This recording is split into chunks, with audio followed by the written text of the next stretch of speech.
Sir మనిషి మనిషి జన్మే ఎత్తుతాడా? అది చెప్పండి నాకు. నేను నమ్మనండి. రైట్. నమ్మనప్పుడు పూర్వజన్మ అదే ఇంతకుముందు అడిగాను మిమ్మల్ని. ప్రతిసారి గూడా గత జన్మలో నేను అక్కడ పుట్టాను, అంటే ఇక్కడ పుట్టాను అంటారు గానీ మనిషికి ఒక్కసారే మానవ జన్మ వస్తుందండి. కదా! ప్రతిసారి రాదు. ఆ! ఇప్పుడు 7, 7 జన్మలకు మీరే నా భర్త గావాలని ఒక ఆవిడ కోరుకుంటది. వాడు అంటే 7 జన్మల్లో అంటే ఆమెకే దానికి భర్తగా వస్తాడా? దానికి ఒక సామెత ఒకటుందిలెండి. పతివ్రతలు పరోటా చేస్తే తెల్లవార్లు లాగిన తెగలేదట. అవును. అవును. పతివ్రతలు అవును. పరమాన్నం వండితే తెల్లారేదాకా పరమాన్నం చల్లారలేదనేది పరమాన్నం ఒకటి. రొటీనండి. అదే. ఏదో మా ఇప్పుడు చిన్నతనంలో గనక యెస్. యెస్. ఆమె ముఖము చంద్రబింబం వలె ఉన్నది. అవును. ఉపమా అలంకారము. అవును. ఈయన 40 ఏళ్ల నుంచి ఇంకో పదం దొరకల మా తెలుగు మాస్టర్లకి. ఎప్పుడు అదే. హ్మ్. ఆ! సో, ఇప్పుడు పరోటాకి మార్చారు ఆ! దాన్ని. సూపర్. ఆ! రామ కిల్డ్ రావణ. యెస్. ఎప్పుడు అదే. అవును. Active voice, passive voice. అవును. ఇంకో ఉదాహరణ దొరకలేదా? దొరకలేదా? కాబట్టి ఇది సరదాగా అనుకునే పదం. ప్రహేళికలు ఇవన్నీ. ఇక అవి తెగాలంటే మళ్ళీ పతివ్రతలే రావాలి. మళ్ళీ అవును. కాబట్టి ఇక్కడ మానవ జన్మలో బ్రహ్మ సృష్టిలో అందరు ఐశ్వర్యవంతులే. హ్మ్. ఒక మహా సామ్రాజ్య చక్రవర్తిని నడి బజారులో వేలం వేస్తే అమ్ముకున్న వ్యక్తి దళితుడు. హ్మ్.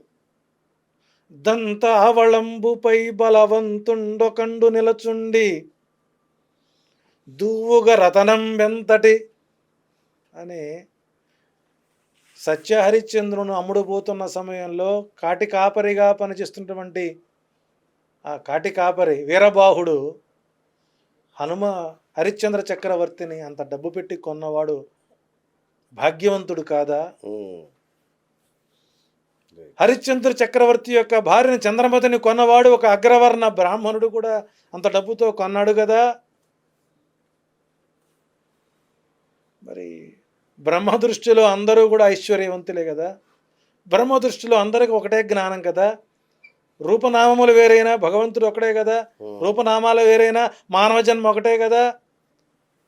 మన ప్రవర్తన, మన ఆలోచన, మన ఆచరణ, దాని తగినటువంటి ఒక కర్మ ఫలిత అనుసరించే జన్మలు అనేటువంటివి అనేక రకాల క్రిమి కీటకాదిలో కూడా పుట్టేటువంటి అవకాశాలు ఎక్కువ ఉన్నాయి. హ్మ్. గురూజీ మనిషి జన్మ ఎత్తడానికి ముందు ఎన్ని జన్మలుంటాయి ఆత్మకి? నైనం చిదంతి శస్త్రాణి నైనం దహతి పావక. ఆత్మ అనేటువంటిది ఆత్మ శరీరం చొక్కేసి వదిలేసాం పోతుంది. అంతే. ఈ రాత్రికి తింటాం, ఉదయాన్నే చేస్తాం, విసర్జిస్తాం. ఆ, అవును. అలాగే కాబట్టి ఈ కాలంలో కోటీశ్వరుడు ఎవడు అంటే ఉదయాన్నే లేచి మొక్కకుండా పురిటి నొప్పులు పడకుండా ఎవరైతే మల విసర్జన చేయగలుగుతాడో వాడు అద్భుతమైన కోటీశ్వరుడు. హ్మ్. వాడు సుఖవంతుడు నిజం ఇదైతే. కాదా. కాబట్టి ఇక్కడ జంతువునాం నరజన్మ దుర్లభం అన్నారు. అవును. కానీ మనం జంతువుల కంటే హీనంగా బతుకుతున్నాం. జంతువులు తప్పు లేదుగా. అంతే. ఇప్పుడు చీమ అది దాని జన్మ సుఖం చీమగా పుట్టింది, అవును. మన కింద పడి చచ్చిపోతుంది. అవును. అది సుఖం కాదు, మనకంటే వాటి మరణం సుఖం. అబ్బా! అనాయాస మరణం. మరణం. మనం కర్మలు చేసి ఎదుటివాడిని పీక్కు తిని ఎదుటివాడి సొమ్ము అన్యాయంగా తిని మన పిల్లలకు మన కుటుంబానికో దోచిపెట్టుకొని వాడి చేత చీచా అనిపించుకుంటూ మన మంచంలో పడి హ్మ్. అశుద్ధం గడికి చేస్తూ అన్నం తింటూ ఇంట్లో కట్టుకున్న భార్య కూడా చీచా అనుకుంటూ మనం చూసాం. కరోనాలో ఎంతమంది కర్మజీవులు చనిపోయారండి. నువ్వు ఎన్ని కోట్లు సంపాదించినా వేల కోట్లు చివరికి కలికి రెక్కలు రాని పిల్లలను సాకన్ అని జాషువా రాశాడు సార్. ఈ చోటనే భూములేలు రాజన్యుల అధికారములని అంతరించి అని ఆయన చెప్పాడు కదా. నువ్వు కరోనాలో కోట్లు సంపాదించావు, చివరికి నీ తలకొరువు పెడతానికి కూడా నీ భార్య రాలా, నీ పిల్లలు రాలా, నీ బంధువులు రాలా. నువ్వు సంపాదించింది ఏంటి? నిజంగానండి, నేను తప్పు చేశాను ఒప్పుచితే తెలియదు కానీ కరోనా సమయంలో కృష్ణానది ఒడ్డున కొన్ని వేల శవాలని తగలబెట్టినటువంటి ఏకైక జ్యోతిష్యుడిని. అబ్బా! తప్పు చేశా అంటారు ఏంటండి? ఆ! అంటే చాలామంది అన్నారు అది ఆ! శవదహనం చేయడం, ఆ! కపాల మోక్షం అవడం, హ్మ్. పక్కన కృష్ణగిరి స్నానం చేయడం, ఆ! మళ్ళీ రాగానే మళ్ళీ అంబులెన్స్ రెడీ. అబ్బా! రోజు కొన్ని వందల శవాలని కాల్చినటువంటి ఏకైక జ్యోతిష్యుడు నేను. అబ్బా! నాకు హెచ్ఎం టీవీ ఒకటి, ప్రైమ్ నైన్ ఛానలు నన్ను కరోనా వారియర్స్కి పిలిచారండి. పోలా. హ్మ్. నేను శుభకార్యాల కంటే కూడా చౌకర్యాలకు ముందు వెళ్ళిపోతాను ఎక్కడన్నా సరే. హ్మ్. దారిన శవం పోతుంటే ఆగి దండం పెట్టుకుంటా. అవి మనకు కనబడుతున్నాయంటే అది మన పూర్వజన్మ బంధుత్వం. అది ఆ!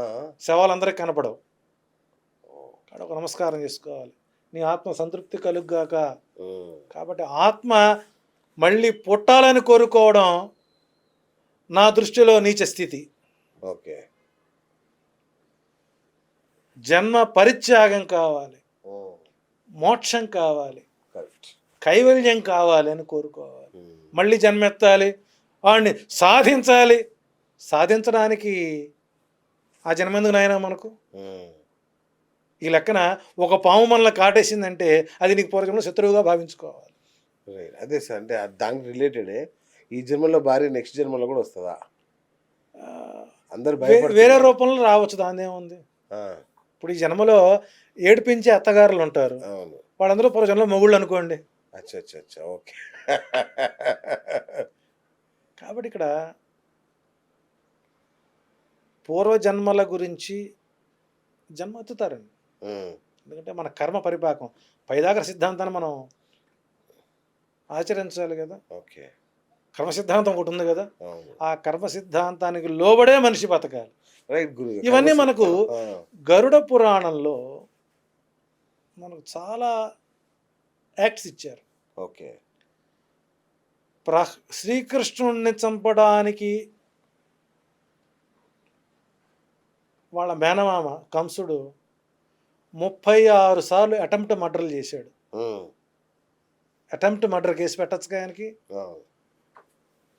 రాజు కాబట్టి ఎవరు పెట్టలే. అంటే రోహిణి నక్షత్రంలో పుట్టాడు, మేనమామ గండం.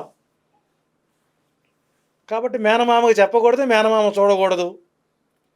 అందరు మేనమామలు కంసుడిలాగా ఉండరు కదా. అంతే కదా. కాబట్టి ఇక్కడ మేనమామలు అంటే వారి శరీరంతో పుట్టినటువంటి మేను అంటే శరీరంతో వారి శరీరం ద్వారా రక్తం పంచు పుట్టినటువంటి తోబుట్టు యొక్క కొడుకు పుడితే రోహిణిలో పుడితే తప్పేంటండి? ఇది కూడా ఒక బ్లాక్ మెయిలింగ్ ఆస్ట్రాలజీ. ఓకే. కృష్ణుడు రోహిణి నక్షత్రం రోజున జాతక అష్టమంలో చంద్రుడు ఉన్న సమయంలో పుట్టాడు కాబట్టి అది గండంగా చెప్పుకున్నారు. అది ఎప్పుడు మేనమామను చనిపోయిన తర్వాత మనకు ఒక జాతకం చూస్తున్నప్పుడు వీడికి తండ్రులు ఎంతమంది, తల్లులు ఎంతమంది, ఆ! మేనమామలు ఎంతమంది, భాతృలు పుత్రులు ఎంతమంది, వీడి కుటుంబ వ్యవస్థ ఏంటి, వీడి యొక్క పూర్వజన్మ యొక్క కర్మ ఫలితం ఏంటి, వీడి పూర్వజన్మలు ఎక్కడ పుట్టాడు, ఏ గ్రామంలో పుట్టాడు, ఏ కర్మానుసారంగా మళ్ళీ జన్మ ఎత్తాడు అనేటువంటి చూసినప్పుడు నేరుగా మొదటి జన్మ ఎత్తిన వాడు ఎలా పుడతాడో ఆధారాలు నా దగ్గర ఉన్నాయి. ఆ! స్వర్గలోకాన్ని అనుభవించిన వాడు మళ్ళీ జన్మ ఎత్తి కిందకి ఎలా వస్తాడో ఆధారం ఉంది. నరకానికి పోయినాడు తిరిగి వచ్చి ఎలా వస్తాడో ఆధారాలు నా దగ్గర ఉన్నాయి. ఇవన్నీ ఒక సెగ్మెంట్స్ చేసి పెట్టున్నాం. వావ్! కాబట్టి అష్టమ చంద్రుడిలో పుట్టినవాడు మేనమామ గండం అన్నారు. హ్మ్. అష్టమి నవమి తిథులు పోయి బ్రహ్మను వేడుకున్నాయట. ఏమంటే మమ్మల్ని ఇద్దరిని తిడుతున్నారు, అష్టమి నవముల కష్టపడి అంటున్నారు, అసలు మా రెంటిని పట్టించుకోవటం లేదు, ఇది ఏదైనా మీరు యాక్షన్ తీసుకోవాలని అంటే సరే మీ గురించి మర్చిపోయే విధంగా మీకు పండగలు చేసే విధానంగా మీకు వరం ఇస్తాను పొమ్మని చెప్పి సృష్టి క్రమంలో అష్టమి రోజున కృష్ణుడిని, నవమి రోజు రాముణ్ణి ఉమ్.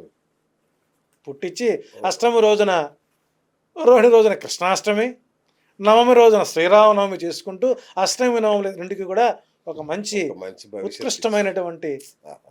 పండగను ఏర్పాటు చేసినటువంటి ఘనత సృష్టికర్తది. రైట్.